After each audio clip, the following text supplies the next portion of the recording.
আজ সীতা দেবী মণির পত্নীগণের কাছে বিদায় নিচ্ছে, আর বিদায় নিয়ে চলে যাবে এই নারায়ণ চন্দ্র শীল। আমরা বিদায় নিয়ে যাব।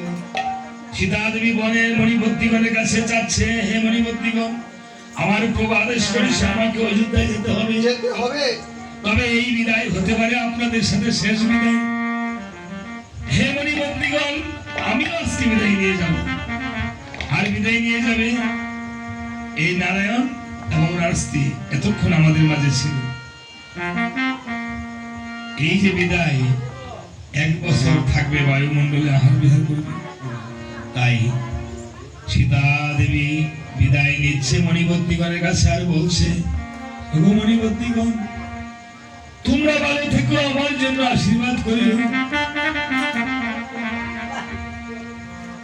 হরে বিদায়ের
চলেছি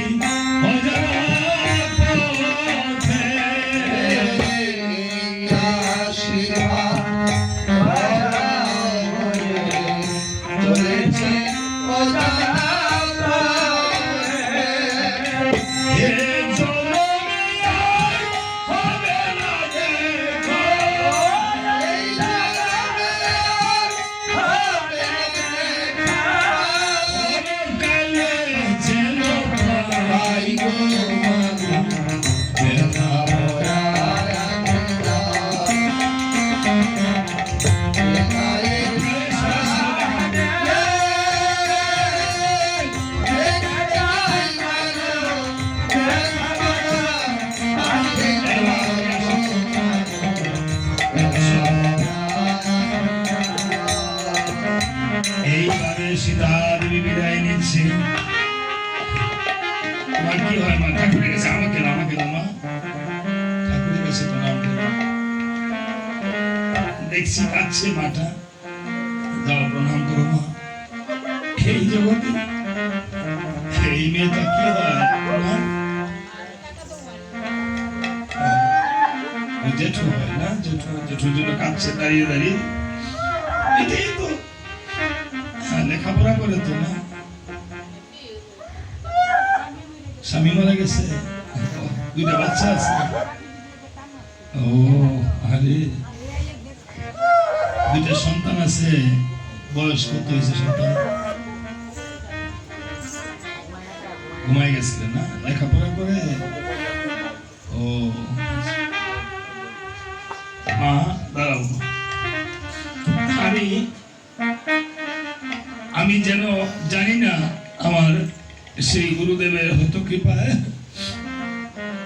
আমি আসলে আপনাদের কাছে আমার প্রথম গুরুদেব চৈতন্য মহাপ্রভুর বংশধর শ্রী শ্রী হরিপদ গোস্বামী, যিনি আগরতলা কমলপুর প্রয়াত হয়েছেন, আমার পরে গুরুদেব শ্রী নীলরতন প্রাণ গোস্বামী কৃপায় আমি যেন এই মেয়েটা যখন এখানে বসে রয়েছে মলিন বদনটা দেখে আমার যেন কেমন মনটা আনচার করছে। আবার যখন এখানে দাঁড়িয়েছে আমি তো প্রত্যেকের দিকে দৃষ্টি যায় বা তার দিকে দৃষ্টি দিয়ে আমার মনে হলো সে যেন কাকে হারিয়েছে।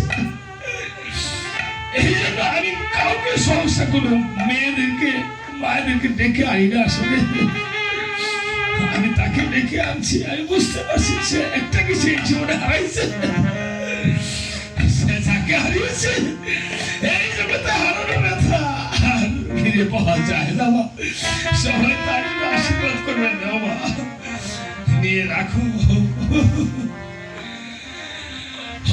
সে আর কি ফিরে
Hey